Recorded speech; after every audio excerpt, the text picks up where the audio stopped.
Welcome to Kind of Funny Games Daily for Thursday, April 22nd. As always, I'm Tim Geddes, joined by Fran Mirabella. Good morning. Happy to be back. You look fantastic, Fran. Fantastic. Look at that beard. Like the hair and a beard, it is so insanely dark. Things get lost in that. They're not coming back out, man.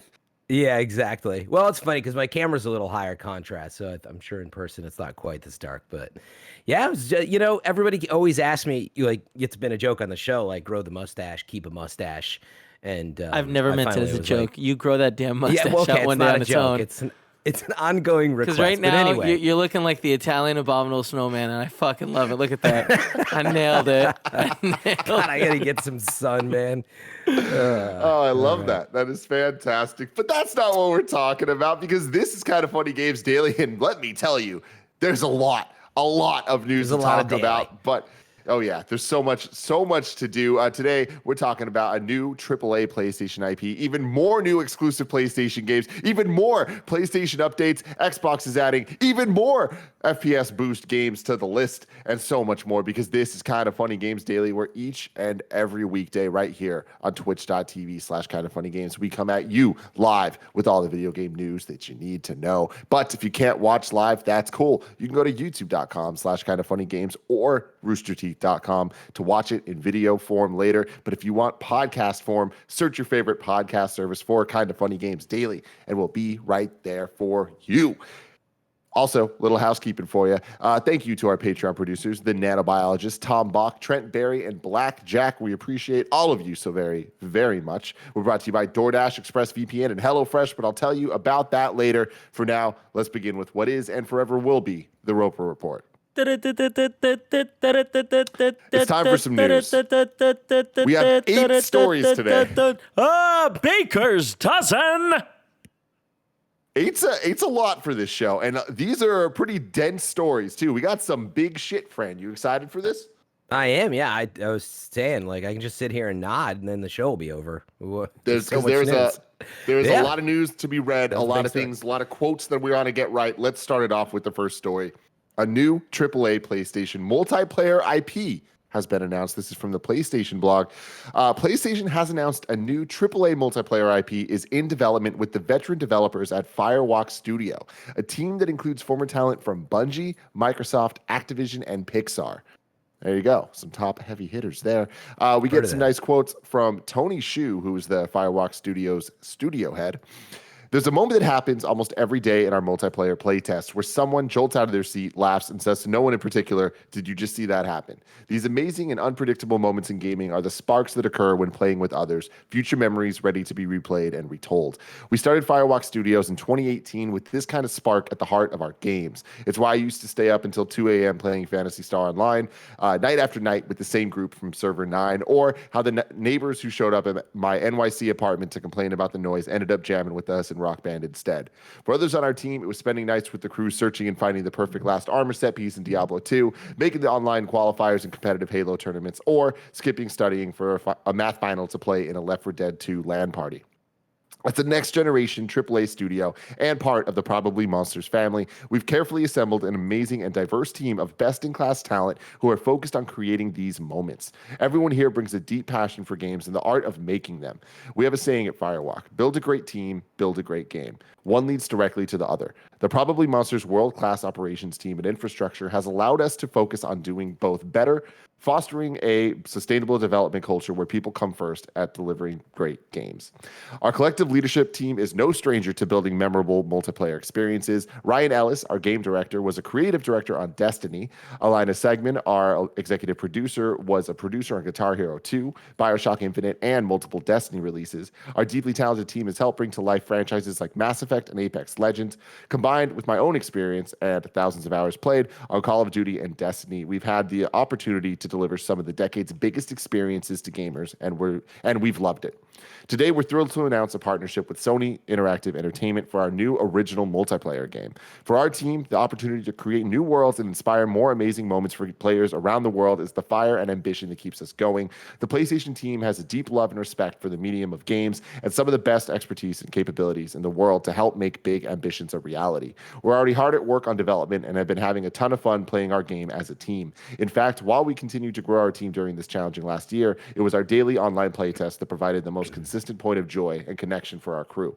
The fun and laughter of playing together brought us closer, even if we were physically apart. Our goal is to be able to deliver that same joy to gamers, and we can't wait to share what we've been working on when the time is right.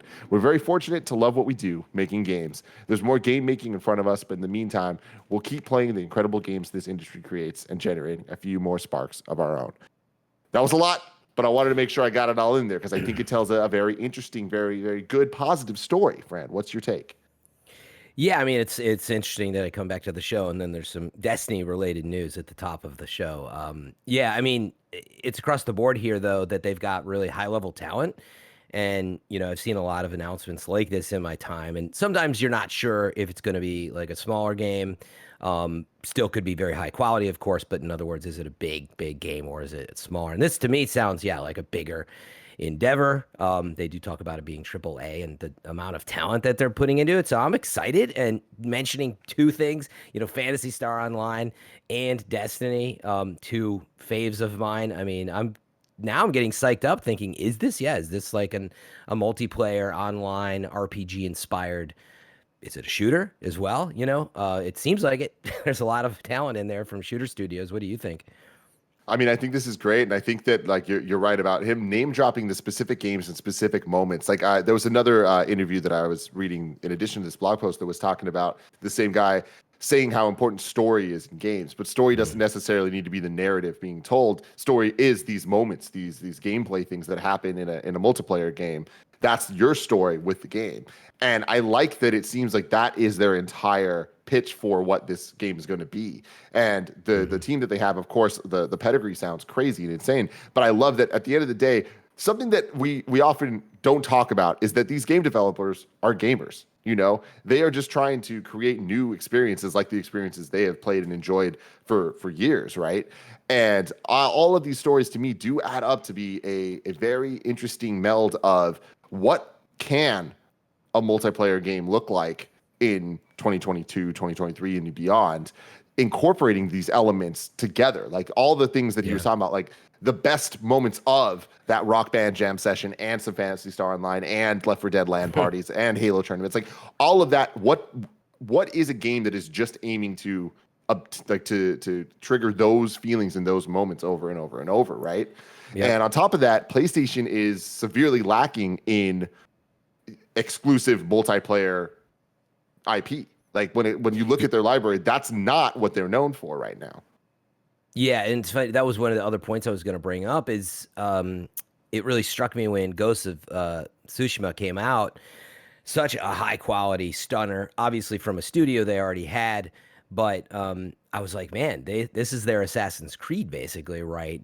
They now have and have succeeded in making their own Assassin's Creed in their own way. On top of that, they added, these other elements to it that dipped into the looter, Destiny type thing with that. So anyway, now I'm looking at this thinking the same type of thing. I'm like, wait, are they now adding to the portfolio, right? They got action RPG with God of War.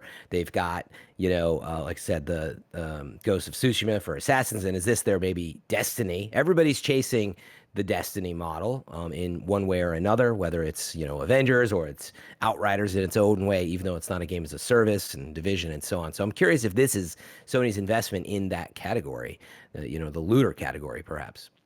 Yeah, no, I think that I definitely think that it is. But I think that I'm hoping at least that when we're looking at all this, I think the story being told is they are trying to put this up there with a lot of the quality level experiences we expect from exclusive PlayStation titles, even though this isn't a PlayStation Studios game exactly.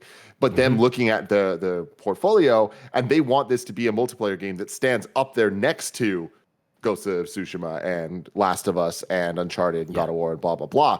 And like, that's a tall order, especially with everything that's happened in the last couple of weeks in regards to like Days Gone and the sequel not getting past pitch and all that stuff. Like, they don't want to be putting out these games, or they don't want to talk about these games unless they're going to be in that echelon of quality. And the multiplayer nut is one that hasn't been cracked, like what you were talking about with everyone chasing that Destiny high. But who's going to actually figure out getting it right, especially if it is on an exclusive level? Yeah, exactly. And again, just to be clear, I'm not suggesting that this is like some Destiny clone. I think it's easy to look at it. I bet you somebody from Firewalk right now is watching the show or listening and laughing, saying they don't even know. So it's it's still exciting that it's going to take, a lot of, like you said, whether it's from something like, I almost said Guitar Hero, and I meant to say Harmonix. From Harmonix. Taking talent from that side as well as Halo and all this other stuff and blending it together.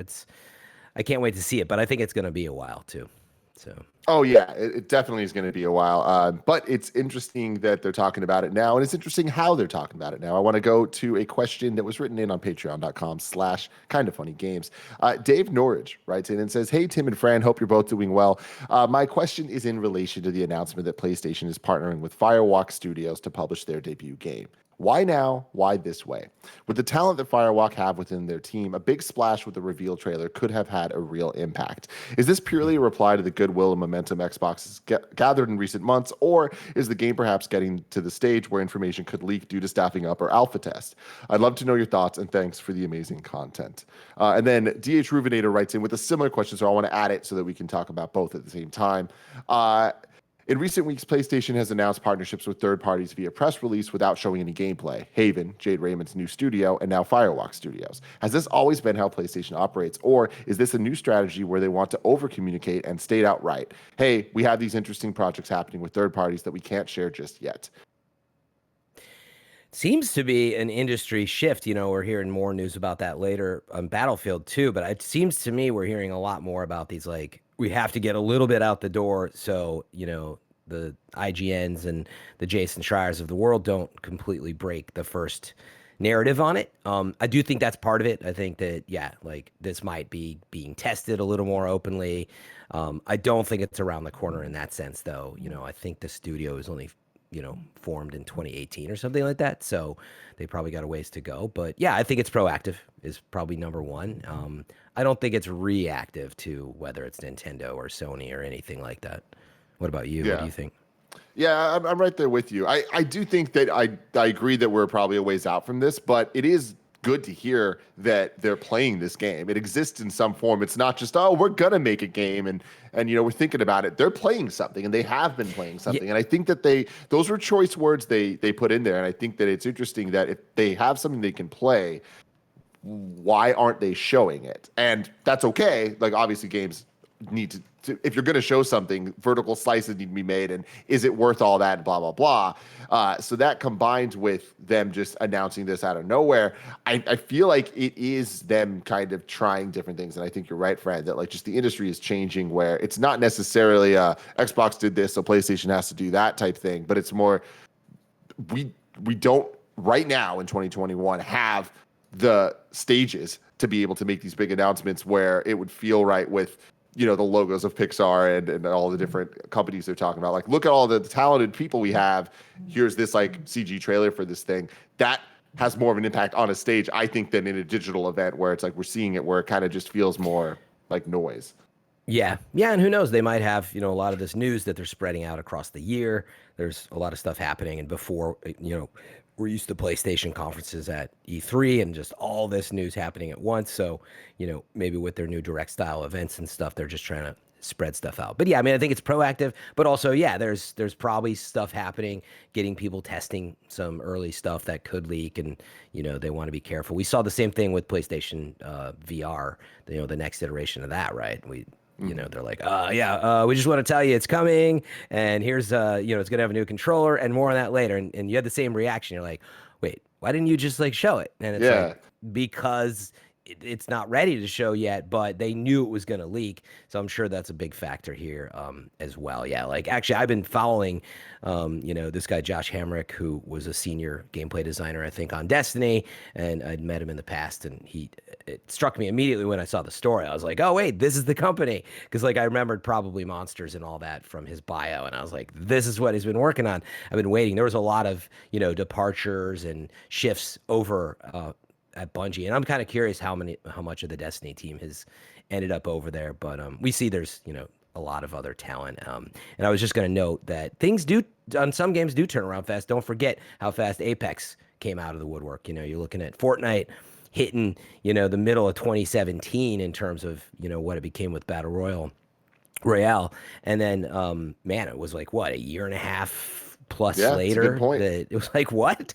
Like you couldn't believe it. Granted, it was one map and a lot of experience in Titanfall and Modern Warfare before it, but things can happen quickly. So who knows? Maybe there's some earlier surprises.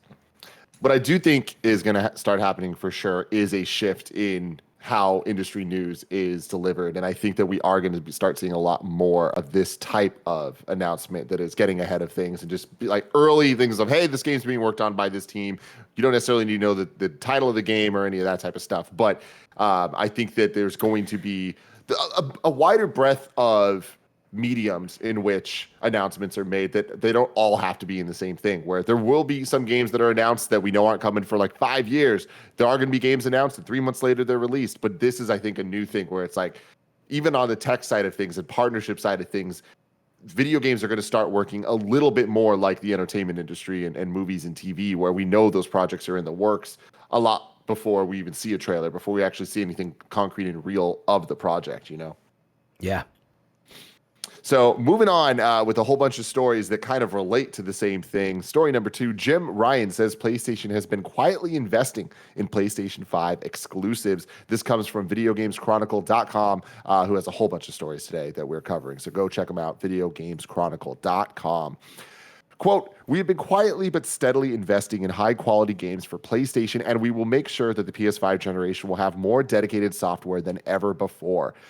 We have repeatedly engaged in mergers and acquisitions, including Insomniac Games in the US. We will not rule that option out in the future.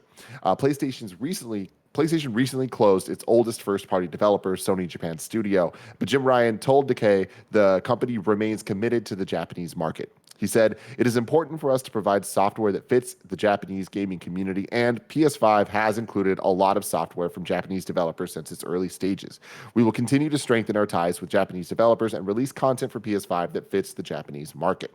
Ryan also commented on the current supply of PS5 consoles in the market and claimed that Sony had asked manufacturers to increase production. Quote, there are several reasons why PS5 was hard to come by. Supply under the new coronavirus was very complicated, and we had to limit distribution to online. The supply and demand for semiconductors is also tight worldwide. We are asking our suppliers to allow us to increase production, which will flow into the market this year.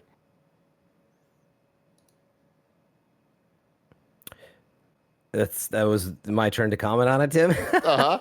Yeah. Sorry. You guys are so used to the throw the tennis ball back and forth. I thought I was waiting for a second for maybe you to ask a question. I just saw it and I just hear it. Click.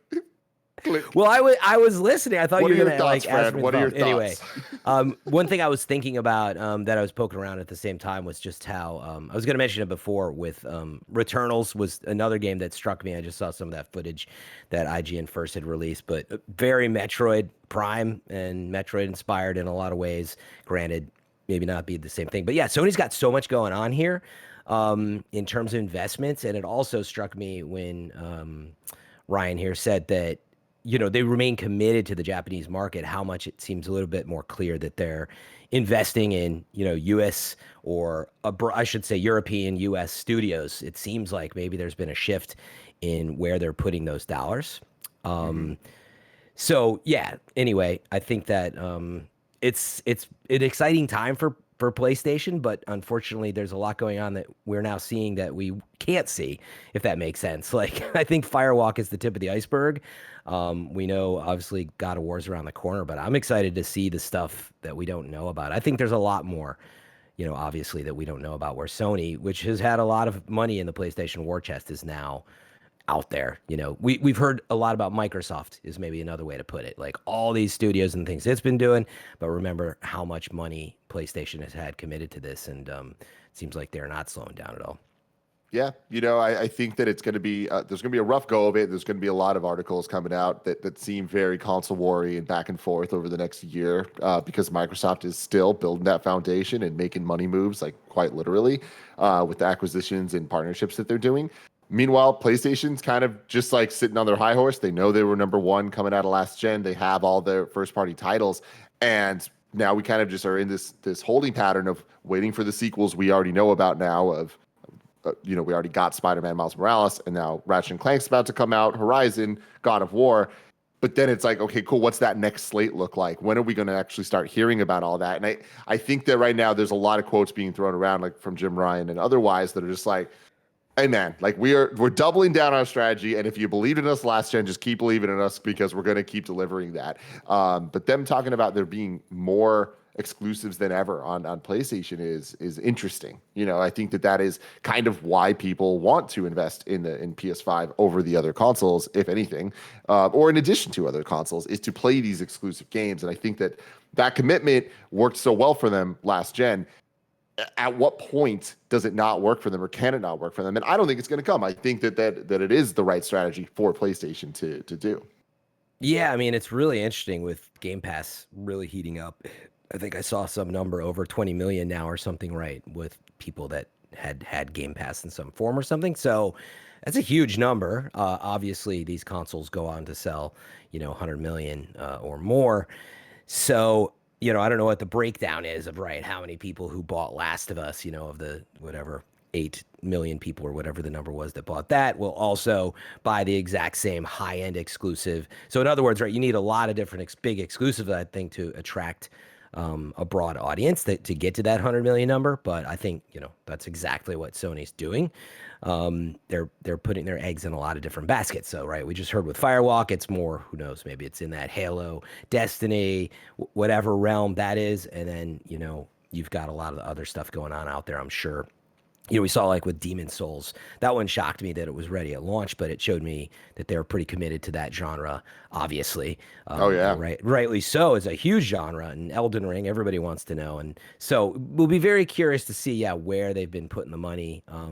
It also, though, it's been in the back of my mind how much there's been just chatter of Sony's philosophy being so much I call it the Last of Us model, but these really epic, very epic narrative style games. They thought of themselves as like a movie studio, I think was something like the quote in terms of like vision. And I'm curious to see if that's true, if the lineup to come is going to be very high end like that, or, if it's more broad than that. But I imagine it will be, because I think that obviously it's working for them. And I think that they have hit this kind of mainstream appeal with PlayStation games, where PlayStation games now mean something in a way that previously only Nintendo games meant something. When you hear, oh, it's a Nintendo game, you have a vision in your mind. You know exactly what that means. We're at a point now, it's like, oh, it's a PlayStation game. You have a thought in your mind, and that thought is high quality, probably single player. You know what I mean? Really, really as AAA as it gets. And I think that they want to double down and own that message, especially as PlayStation Studios is now branded, and they're continuing that. But I think it's also interesting that the exclusives don't necessarily need to be PlayStation Studios. It could be partnerships like with Firewalk Studios they're talking about, but also third-party endeavors like Final Fantasy 16. Is it actually going to end up being PlayStation console exclusive? Final Fantasy 7 Remake still is exclusive on PlayStation consoles right now. And going forward, what other games are going to be like that? Project Athia that got renamed, and I we're never going to remember. Yeah, the game looks so rad. I'm super. It looks so rad, but has the worst name because it's just generic as hell. I forget what it is. Yeah, someone in the chat's going to say. But anyways, it's like that's exclusive on PlayStation, like Forspoken. Yeah, maybe it'll stick with me one day. But it's funny because I was joking with some of the old IGN folks about Returnals, and you're like, what a name, man! Like some of the names that are happening right now are just not as memorable as they should be, Yeah. But yeah, man, I'm excited. I'm still, I'm a fan of PlayStation and Xbox, but it's always about the games. And Sony hasn't failed to impress yet. It's just really early on, and that has struck me, again, over and over. Like, you can't get a hold of a PlayStation, but also at the same time, all the really big stuff we haven't even seen yet. No, it's not even close. PlayStation 5 is, but, we're barely, peeking under the hood at what's to come. And, it's pretty exciting. And I know the same is for Xbox, obviously. We've only seen a little bit of what is to come. So, 2022, I'm sure, is going to be a banger of a year for both of those platforms. 2021 though, nothing to shake a stick at. Like if even half of the things we know are come out, I don't expect God of War to come out, even though it does have a 2021 date on it. Horizon also has a 2021 date. Like, that might get pushed, but it might make it. Kena looks fantastic. Yes. That's coming out later this year. We know have Ratchet and Clank. There's a lot of high quality exclusives that this year are going to happen. Or hopefully, fingers crossed. And, Bloodborne, 60 frames a second, man. I know you're out there somewhere. Just, let's make that 2021. Let's make it about Bloodborne 60 FPS. Everybody will be happy. But, Yes. Moving on a bit, because we do have even more Sony news. Jim Ryan says Sony is devising a cloud strategy that will be unique and only on PlayStation. Sony acquired cloud gaming company Gaikai in 2012 before using its technology and IP to launch PlayStation Now, which provides subscribers unlimited access to a library of about 700 PS4, PS3, and PS2 games. But the company has grander cloud ambitions, and in 2019, it announced a strategic partnership with Microsoft, which will see it using the Xbox firm Azure data centers for cloud gaming and content streaming services. In an interview this week, PlayStation boss Jim Ryan said Sony was not yet ready to reveal its cloud strategy for PS5, but suggested it was devising a unique offering. Quote, we're still having conversations with Microsoft about exchanging ideas. We're still talking to them about exchanging ideas, and there's some very interesting stuff. So when the time is right, we'll announce our cloud strategy. We could conceivably use the cloud for our technical infrastructure, but the cloud gaming experience we're offering will be unique and only on PlayStation. Later in the interview, Ryan was asked if the cloud could disrupt the traditional hardware cycle, which has seen a new PlayStation console launch every 6 to 7 years. Quote, it's hard to answer that question right now, but history shows that sales peak in the third or fourth year. At the end of the cycle, the cloud may play some role. I'm more optimistic about the future than I was a year ago. Ryan also suggested it was too early to know if an increased focus on cloud gaming could mean PS5 will be the last console from Sony. Quote, we have just released PS5, so at this point, it's time to learn how people are enjoying it, and then we'll take the time to think about the future of PlayStation. Yeah, I mean, well, once more people get a PlayStation 5, you can learn how they're enjoying it. But in terms of the cloud stuff, it sounds to me more like they're like, yeah, we're working on it. Obviously, Xbox has already got their stuff out the door. They're a leader in cloud computing already, so they've got their work cut out for them. It's not clear to me what this means. Like, it's going to be unique to PlayStation. Well, of course, but I use a controller that's connected to a cloud server and I play the game. Like, it's not, I don't know how much more unique you can get than that. I'll be very curious. I think, I mean? and I might be reading this wrong, but I think that's kind of saying that it's not going to be Game Pass with xCloud. Like, it's not going to be like an Xbox service on PlayStation. It's going to be unique to PlayStation. About the model for the payment to get access to it. Yeah, whatever it is. But because they're partnering with Microsoft, but I think that he's clearly trying to say, don't expect xCloud and Game Pass on a PlayStation console. I think you're right that a lot of this is lip service, just in the sense of them stalling. Like, we don't have anything right now, but we're planning to have something. Him saying that, that he is at the end of the cycle, the cloud may play some role. I'm more optimistic about the future than I was a year ago. That last line, the more optimistic than a year ago, it's like, yeah, the tech is evolving and it's not there yet, but it will be there one day in terms of the internet stuff. And, Microsoft's blazing the trail with xCloud, and Stadia, came out and kind of sacrificed itself so Luna could walk. Well, who's going to run, Yep.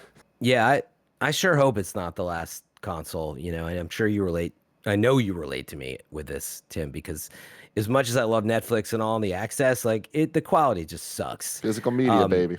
It just sucks compared to the fidelity that you get from an ultra 4K Blu-ray, And so I hope gaming doesn't become exclusively that, because, it might empower so many more people to make games. Who knows with, the the consumer model of how much money is made on cloud gaming versus, you know, access on a hardware system. But we're a long ways away from it. But I hope this isn't the last one for that. And also, we got a long way to go for quality. With all this cloud stuff, I think it's worth noting. I've always said, like, I think the cloud stuff's cool, but wherever we go, I personally want to have the option to like download, you know, the game still. And I would feel the same way about my Netflix right now, right? Like, I would love the instant access, but also let me queue up some stuff that I want in like super high quality. Like, why don't we live in a world where we can get that? Well, because it's a crap ton of data, and like it's hard enough, you know, just to get your Warzone updated, let alone like 10 versions of that. So I guess we'll see where all this goes, but I hope that quality isn't sacrificed. But I'm getting off topic. Man. Yeah. No, I'm with you. Moving on, more PlayStation updates here. Sony confirms it's testing PlayStation Plus Video Pass in Poland. This was talked about yesterday a little bit. It was leaked. Now it's real. It's confirmed. The service, which was leaked via PlayStation.com yesterday, allows PS4 and PS5 users in Poland to access over 20 movie and television shows from Sony Pictures as part of the PlayStation Plus subscription program, with more content being added every 3 months. The test will run for a year in Poland. SIE's global service VP Nick McGuire told Spider's Web the exec said the company decided to hold the test in Poland based on specific data, and that Sony would monitor the popularity of the service before deciding on a full launch. We want to see how players will benefit from such a service. What titles do they watch? What do they care about? How often do they use them? At this stage, however, I cannot say whether it will be created and what the test process will look like for other markets, as well as what the future is for PlayStation Plus Video Pass after the test period. We know very well that we have a large base of players in Poland who stand out due to their commitment and activity in the network and social media. Yeah, so explain this to me. I mean, I'm obviously familiar with Sony selling movies and everything, but you can get Netflix on PlayStation 5, right? And yes. So yeah. But a lot of those titles aren't on Netflix. So this is essentially just giving you access to certain movies and TV shows. The Sony library and stuff like that. Being added to, which Sony right now doesn't have a streaming platform themselves. Yeah. So this is just adding more value to your PlayStation Plus subscription. Something that Xbox has been doing a lot recently too with their Xbox Ultimate or Game Pass or whatever the package is, but also coming with a month of Disney Plus or Spotify subscription or things like that, like those type of partnerships. Yeah, that's right. Yeah, I was just thinking they used to put stuff on like Crackle because they owned Crackle, and so I think it's a combination of those things. Man, we have too many freaking services. Like I'm starting to see that on my credit card bill where it's just like, apple.com/bill, like 6 things in a row, and you're like, wait, what? Oh yeah, like there's every publisher, like you got to get Peacock now, and it's like, come on, man. Yeah. When are we gonna run out of steam on having like 8 freaking streaming subscriptions? But here's my thing, like the streaming subscriptions, the too many streaming subscriptions conversation, the streaming wars, all that stuff. I stand with the fact that I will pay the $5-10 a month for the services if they keep giving me the original programming that is unique to that service that I want to watch. Disney Plus is amazing right now. Sure. But that's the thing is, like, so many of the streaming platforms, it's like we can complain, but every time I see the argument that's like, oh man, we used to pay $120 for cable and now it's the same thing. We're back to that. It's like, no, the difference is we're getting way more high quality original programming than we ever got on cable from all of the major providers. Oh yeah. And you don't need to do it all. You can just do the ones you want. I think it's fantastic. Yeah, but I agree. There are certain things that are too much. And PlayStation Plus Video Pass, I don't see this as a streaming platform as much as it's added incentive. And like this is no way their answer to Game Pass or anything like that. It's just added incentive to I mean, we do think it would be that though. It would be like a streaming video service for $4.99 or $6.99 a month kind of thing, right? Yeah. I imagine that this, if it makes it past this test period, is just rolled into as added value to PlayStation Plus. Okay. I doubt it'll have like its standalone thing, because I just don't think that they have enough content to compete with a Peacock or a that's Netflix what I was or any about. of those Okay. things. Yeah. All right. Moving on a little more. here, more PlayStation news updates. PlayStation Now upgrades to 1080p streaming. This comes from Adam Bankhurst at IGN. Sony has announced that beginning this week, PlayStation Now will add support for streaming 1080p capable games. They shared the news on Twitter, confirming that the rollout will take place over the next several weeks across Europe, US, Canada, and Japan, where PlayStation Now is available. Up until this PlayStation Now only supported streaming of up to 720p for its over 800 games. The service also allows for over 300 PS4 games to be downloaded to your console with resolutions of up to 4K. Those subscribed will be able to take advantage of games like Marvel's Avengers, Borderlands 3, and The Long Dark, which were all added earlier this month. Pretty cool. Yeah, I mean, it's an upgrade. I don't think I have much to say about that. It speaks for itself. Resolution it sounds is like a pretty huge upgrade, right? Like 1080p, it's like that's the standard, right? Like that's kind of getting to a new upgrade where it's like, all right, that's not necessarily outdated. I know that now 1440p and 4K are the goals, right? But especially on the PlayStation side, that doesn't even support 1440p right now. Like 1080p, especially for older games like the PS3, PS2 games, or I guess not. Yeah, PS3 games and PS2 games. It's like those things. Some of them are 1080. A lot of them aren't. Though. Yeah. It actually, yeah, I mean, you are right. It's if you were to calculate, right, the percentage, it's a big upgrade. It's significant and you know, it's higher resolution than Breath of the Wild. So I think that's, you know, also Absolutely. speaks for itself. But you know, I also got to laugh at this. Like, I don't keep up with PlayStation Now enough, and sometimes I see stuff where I'm like, wait, yeah, Marvel's Avengers and Borderlands 3, like they're also available as PlayStation Now. PlayStation Now is I don't get it. It's the worst marketed thing in the world because we're all the same way about this. There are evangelists for sure that are out there that are always like, why, when are games media people going to stop this narrative that PlayStation Now doesn't matter? And it's like, I don't know what it is that makes it feel like it doesn't matter. It's just the way PlayStation bungled the launch and then never really had like a relaunch. It just kind of kept improving it in the back end and now it just exists. Yeah, and I mean, PlayStation Now is built off of the whole Gaikai, I think, cloud, you know, investment that they made way back then, right? It's just funny talking about it on the backside of the cloud news because I'm like, yeah, I mean, they kind of have something kind of going already. It's just not, you know, up to today's standards, really, right? And it's different. But anyway, I know, like you said, some people out there are advocates and use it. This is exciting news for them. It's a pretty significant upgrade. It probably pissed them off. It's the same as like when we go to watch like a new movie or TV show and you're like, wait, I can't get, you know, 4K on this app, or wait, it's not Dolby Vision. You feel such a downgrade once you're, you know, at the top. So it's Absolutely. exciting. Before we move on with news that's not PlayStation related, let me tell you about our sponsors. This episode is brought to you by DoorDash. They want pizza, you want Chinese, and someone's craving froyo. There's something for everyone on DoorDash. DoorDash connects you with the restaurants you love right now and right to your door. Someone recently in the comments was just like, can you imagine like being at a party and so like there was an argument of what to order and one person wanted Chinese, one person wanted pizza, and people wanted froyo? Like that is just the most random combination, but I love it. And guess what? If that were to happen, all those people could be happy thanks to DoorDash. With over 300,000 partners in the US, Puerto Rico, Australia, and now Canada, you can support your neighborhood go-tos or choose your favorite national restaurants like Popeyes, Chipotle, or Cheesecake Factory. For limited time, you guys can get 25% off and 0 delivery fees on their first order of $15 or more when you download the DoorDash app and enter code GAMES2021. For Canadian listeners, use code GAMESCA. I love DoorDash. I use it way too often, if I'm being honest, but it is fantastic, and I love the service, and they deliver. I did it. I did it. Up with that? That's 25% off up to $10 value and 0 delivery fees on your first order when you download the DoorDash app in the App Store and enter code GAMES2021 in the US and GAMESCA in Canada.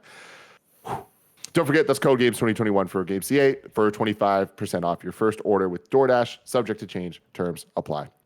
Next up, shout out to ExpressVPN. Are you running out of shows to watch? Would you like access to the next upcoming anime or British crime drama? Of course you do. You can access them with ExpressVPN to unlock movies and shows that are only available in other countries. ExpressVPN lets you change your online location so you can control where you want sites to think you're located. You open the app, select a location, tap one button to connect, and refresh the page to access thousands of new shows and movies. You can choose from almost 100 different countries, so you can watch Studio Ghibli films on UK Netflix. You can watch some anime on Japanese Netflix, Doctor Who on the UK Netflix. We're popping all around, watching a whole bunch of content. And this works with any streaming service, Hulu, BBC iPlayer, YouTube, and more. Compatible with all your devices. You can stream in HD, no buffering lag. It's great.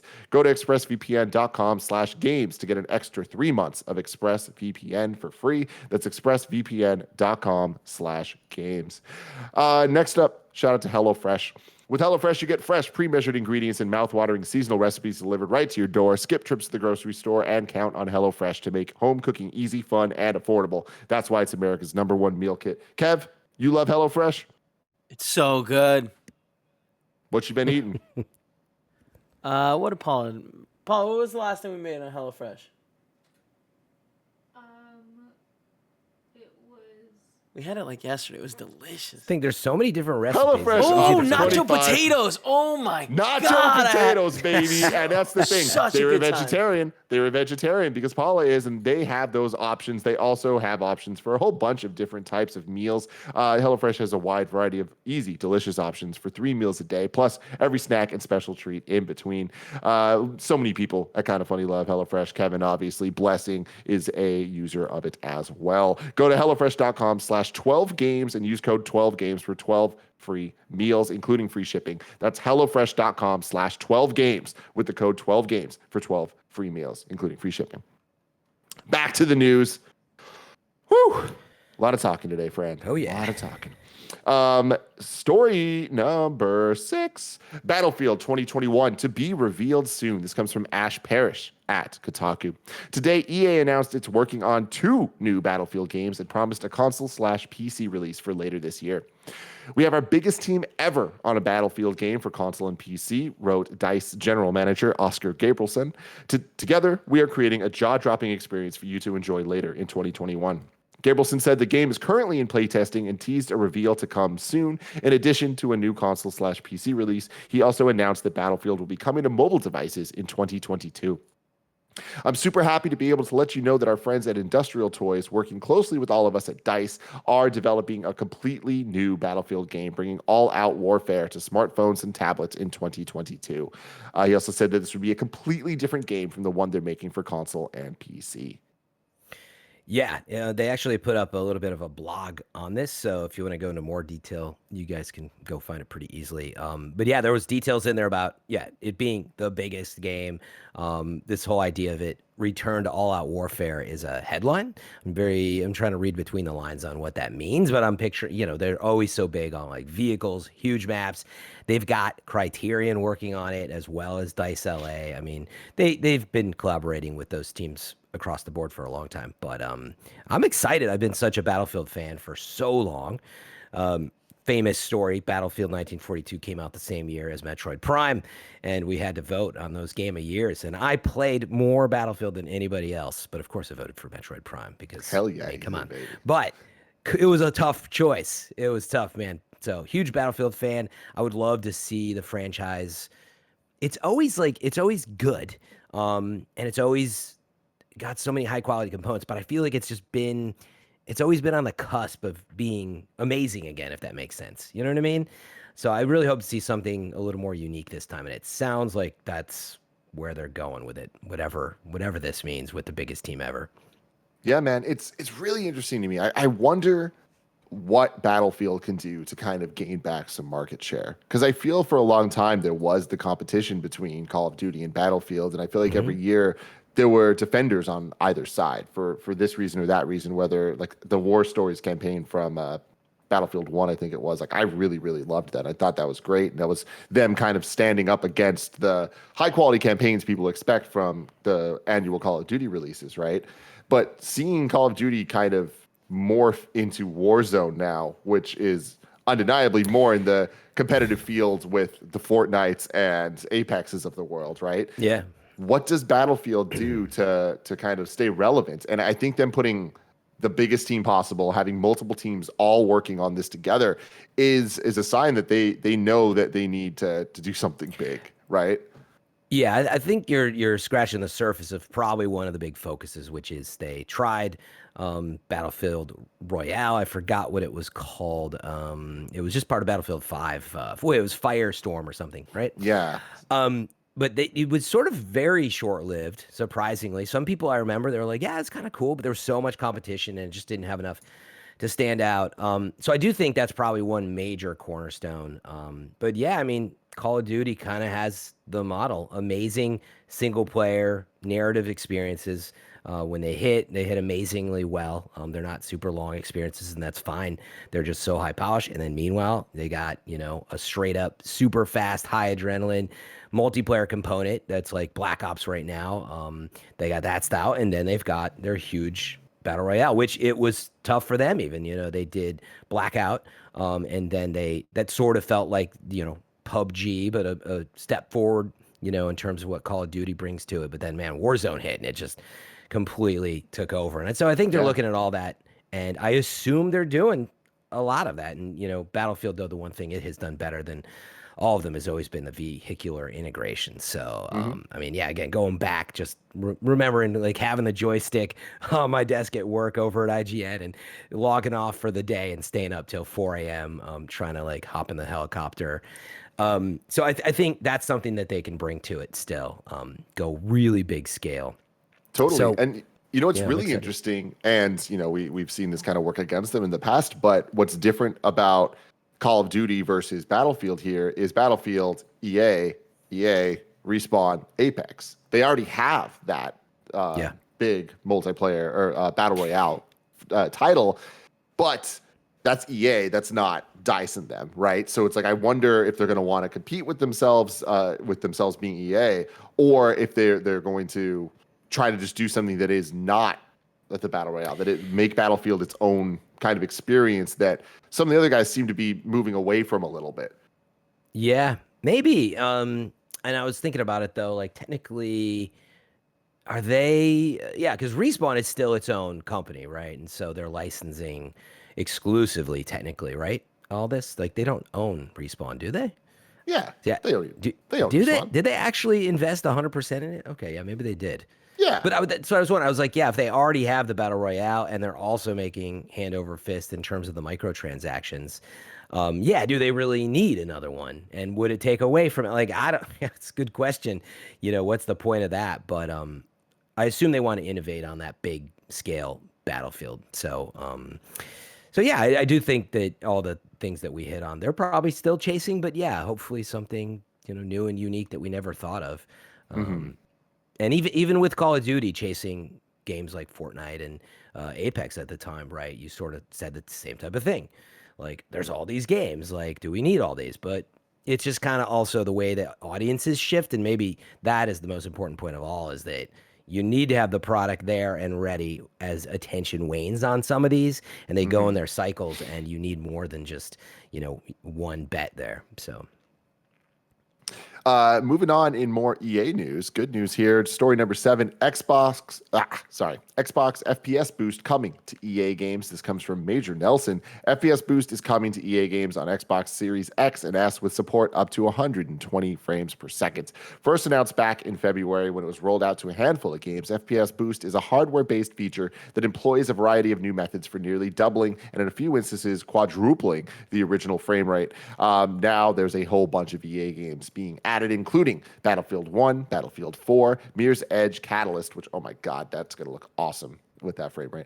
Battlefield 5, Plants vs. Zombies, Garden Warfare 1 and 2, Sea of Solitude, Plants vs. Zombies, Battle for Neighborville, Star Wars Battlefront 2, Titanfall 2, and Unravel 2. There's a catch to the blisteringly improved frame rates, however. In some cases, a boost in frames per second means a reduction in resolution. That's not for every game, but some games will have FPS turned off by default. You can manually turn on FPS boost if you prefer performance over resolution.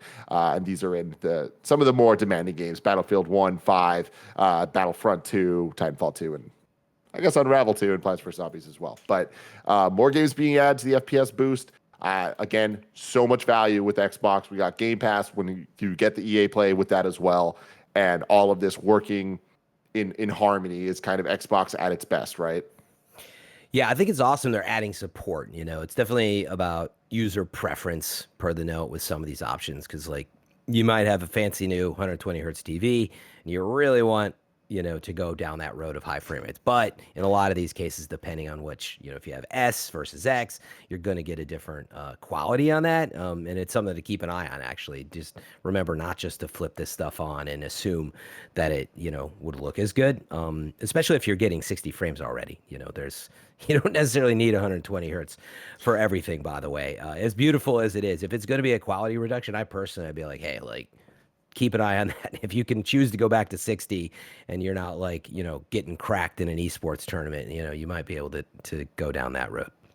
Yeah, man, it's cool that Microsoft now actually, you can go to majornelson.com/FPS Boost, and there's a list of games featuring FPS Boost, and they're just going to start continually adding to it. And it breaks it down by what the game is, Series X, Series S, and if the feature's off by default or not, and if the game's included in Game Pass. And that's interesting because it just at a glance, you can see all the different games that they're adding for this it's awesome. Like the backwards compatibility over the years, they've kind of kept adding and adding and adding to the point that it's like, oh, there's something really robust here. And this is now the same team working on making the Xbox the best place to play old games. Yep. Yeah, and it is really awesome. Like, again, a lot of these are older games that they should be able to run, 120 frames fine, if they're able to optimize them right, especially on Xbox Series X. So when I see something like Titanfall 2, for example, Mirror's Edge, I'm like, oh, do those, is that 1080p, 120 frames, hertz, a second? Okay, I would love to see that. But I play everything on my PC. But, it's a really good service. And to your point, it's nice that Microsoft remains committed to it, and it doesn't look like it's slowing down. Yep, absolutely. Then finally, our last story of the day, story number 8. Sure? The latest CD Projekt Red sales numbers are in. This comes from Daniel Ahmend on Twitter. Cyberpunk 2077 has sold 13.7 million copies by the end of 2020. So that's just the 2 months, if even it was out in 2020. 13.7 million. The Witcher series has sold over 50 million copies since its debut. Over 30 million of those are from The Witcher 3. The Witcher 3 had its second best year in history last year. So that's pretty crazy. All they gotta do. Go for it. I was going to say is release, a Cyberpunk Netflix series, and then they'll sell another 13.8 million. It's on the way. Best year, and then they'll double their sales. So yeah. There's the Cyberpunk anime coming to Netflix next year. Oh, that's right. From Trigger Studios, which is going to be awesome, hopefully. But next-gen console editions of both Cyberpunk and The Witcher 3 will launch in the second half of 2021. And in regard to the 13.7 million units that Cyberpunk sold, so this is where it gets really interesting here. 56% or 7.67 million copies were PC, 28% were on PS4, 17% Xbox One, and then 73% of the 73% total were sold digitally. So if we assume all the PC illegally sales, for a second, by the way, wait, it does kind of look like it. What? If we assume all the PC sales were digital, that means digital sales on console were a minimum of 38%, likely higher. And the total budget for Cyberpunk was $315 million. It's a lot of money. Yeah. Yeah, that's big budget. So crazy sales numbers every which way. And it's interesting looking at the stats here of the 56% sold on PC, right? That's, I guess, not the most surprising thing, but it is pretty rare for a big AAA game to sell better on PC than console, right? Even if it is this type of game. Yeah, I think it goes to show you how much, that studio does have goodwill with that audience, especially because of Witcher and previous games. It doesn't totally surprise me there. And then I do think, there was a lot of people waiting on next gen. So I think we'll definitely see that boost still to come in years to come. And plus, they have got, presumably still more they do have stuff coming out, but they had recently commented how multiplayer may not be at all or what they said it was going to be, I think. And so things are shifting a little bit. But yeah, I'm really looking forward to when the game's the next gen version's out. all the bugs for the most part are patched because it's become a Yeah. blurry story of like this huge budget game that was so marred at launch, and I think it's got a really bad stigma. But I played quite a bit of it. I mean, it has so many bright spots to it, and so I don't know if it can ever really recover from that. But 13 million Yeah. copies sold. I wonder how many people were happy with their purchase. That would be another number to look at. That's what's interesting is of that 13 million, that almost 8 million of them were on PC, and PC was the system that didn't have the issues. It had normal game bug issues. Well, not yeah, it didn't have like a lot of normal game bugs. Oh yeah, totally. But you're right. It didn't like have trouble running as long as you had a decent setup. Whereas on PS4, it was like, wait, what am I playing? As I saw, sometimes it was just unplayable. Yeah, absolutely. And so what's interesting to me is this percentage being so high on PC versus the other systems and consoles. It's like, I wonder how much of this is because it wasn't even on the PlayStation Store for so long, right? Yeah.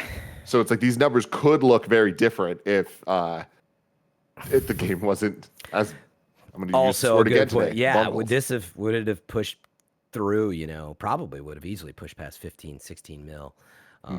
But it's funny how many people just already had pre-ordered it and they bought it regardless. A lot of those sales happened in the first few weeks. I forget how fast it got pulled from the store. It was within a few weeks, though, right? So yeah, I don't remember exactly either, but it was pretty fast earlier on. Yeah, but everybody already bought it, and so it's a weird situation. I know some people had trouble with the return process after. I mean, they did have an interesting return process, but I know that it got a little difficult after. But anyway, yeah, we're way past those days. Seems like we are an eon past ago. those days. But if Cyberpunk will ever actually be fixed, that question, the answer is so far away. I don't even know where I was trying to get with that. If I want to know what's coming to mom and grop shops today, where would I look? I wanted to know when Cyberpunk 2078 is coming out. The official list of upcoming software across each and every platform as listed by the Kind of Funny Games Daily Show host each and every weekday. Okay. Thank you.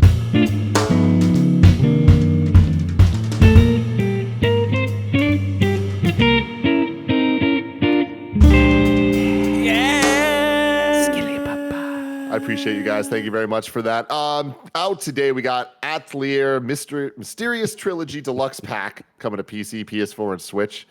Buildings Have Feelings 2 coming to PC, Xbox One, PS4, and Switch. MotoGP 21, Battle Axe, Smelter, Dungeon and Gravestone, all of those coming to PC, Xbox One, Xbox XS, and Switch. Dead Dust, Xbox One, Xbox XS, and Switch. Moon Raider, same thing. And We Are the Caretakers. So that's fun. That's cool. Go enjoy your video games, ya heathens. Let's see. Where are we at today? You know what? Let's do a little squad up here because Jonny Samsonite, that's his real name. That can't be their real name. I think it's his real name, and I appreciate it, and I love it amazing. because his PSN name is NugTats, NugTats. NugTats. He says, I need help getting all-white character tendency on Demon's Souls remake for PS5. If you can help, that would be awesome. Thanks for your consideration. Go check that out. Go help out NugTats, aka Jonny Samsonite. Isn't that the coolest name? Like, I hope that's real. Names, so good. And then let's see what we got wrong in the You're Wrong section of the show. We can go to kindoffunny.com/you're wrong. Not a correction, but a clarification from Pixelated Soul. In November 2017, EA acquired Respawn Entertainment for $151 million in cash and up to $164 million in equity. Do own it outright, yeah.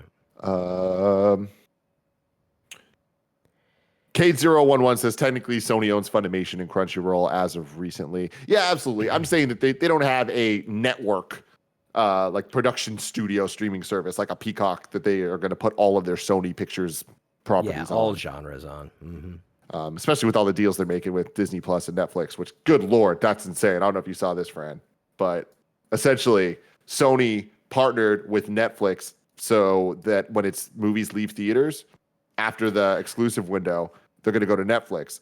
But after that, there's a 2-year window they get there. Then they get put on Disney Plus.